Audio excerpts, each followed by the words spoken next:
Marcher, c'est la recommandation la plus fréquente, la plus simple aussi, qui est faite par tous les experts pour maintenir un certain niveau de forme physique.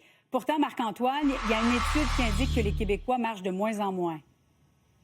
Voilà, Julie. Malheureusement, c'est une tendance qui s'est accélérée depuis la pandémie. Regardons ensemble, si vous le voulez bien, les données qui ressortent du dernier bulletin de participation. La proportion de Canadiens, en fait, qui marchent véritablement 7500 pas par jour. En 2019, on était à 52 2021, 49 et 2025, 32 Autrement dit, en l'espace de 6 ans, Julie, c'est une diminution de 20 Plusieurs attribuent ça à la pandémie, le télétravail qui s'est accentué, plusieurs personnes qui préfèrent travailler depuis la maison. Donc, on se rend moins au travail. Et non seulement ça, peut-être qu'en restant à la maison, bien, on a moins à monter des étages comme on pourrait le faire, notamment au bureau. Je suis au Parc La Fontaine, ici à Montréal, endroit très prisé, justement, des marcheurs, des coureurs, et vous allez l'entendre, plusieurs qui aiment justement profiter de l'endroit pour allier déplacement et activité physique.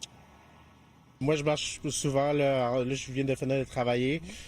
Puis je marche jusqu'à chez nous, jusqu'à Rosemont. Là. Ça me prend peut-être une petite heure. Là. À notre job, ils proposent un challenge justement pour ça. On a une application, on essaie de se chauffer toutes les semaines à faire X nombre de pas. Par exemple, le matin, je pourrais prendre le bus pour aller jusqu'au métro.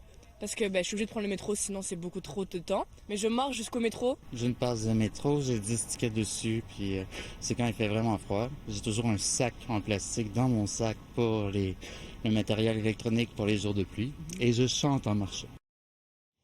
Bon, Marc-Antoine, je viens de regarder sur mon téléphone. Je suis actuellement à 4700 pas aujourd'hui. Je n'ai fait aucun sport, mais c'est pas suffisant. Non, c'est pas suffisant, mais pas de panique, Julie. Je sais que vous êtes une personne très active, donc je pense que ça va se résorber, cette situation-là, d'ici la fin de la soirée. Mais j'ai parlé avec un physiothérapeute qui m'explique en fait que le chiffre en tant que tel n'a pas vraiment d'importance pour avoir une meilleure forme. Il ne suffit que d'avoir en tête comme objectif d'améliorer ce nombre de pas. Selon les directives nationales, il faudrait faire 150 minutes d'activité à intensité moyenne à élevée par semaine. Ça paraît beaucoup, mais ça commence par des petits gestes. Moi, ma recommandation en général, cliniquement aussi comme physiothérapeute, c'est d'amener les gens à commencer petit. Fait que je vais les inviter à commencer avec des périodes de 5 à 10 minutes, mais d'essayer d'avoir une routine pratiquement quotidienne. Je pense un peu au brossage de dents qu'on fait un peu de façon intuitive tous les jours. Si on est capable de se créer un genre de momentum un peu tous les jours, de faire 5 à 10 minutes, c'est déjà une bonne habitude. Puis en général, la marche, qui est une activité vraiment gratuite, accessible, simple, c'est une bonne façon de débuter.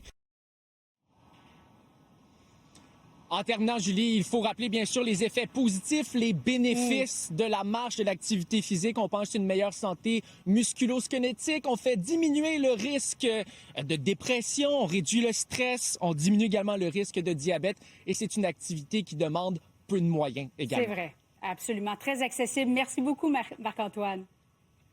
Il vous reste 4000 pas, oubliez-le pas. Oui, aujourd'hui. Ouf.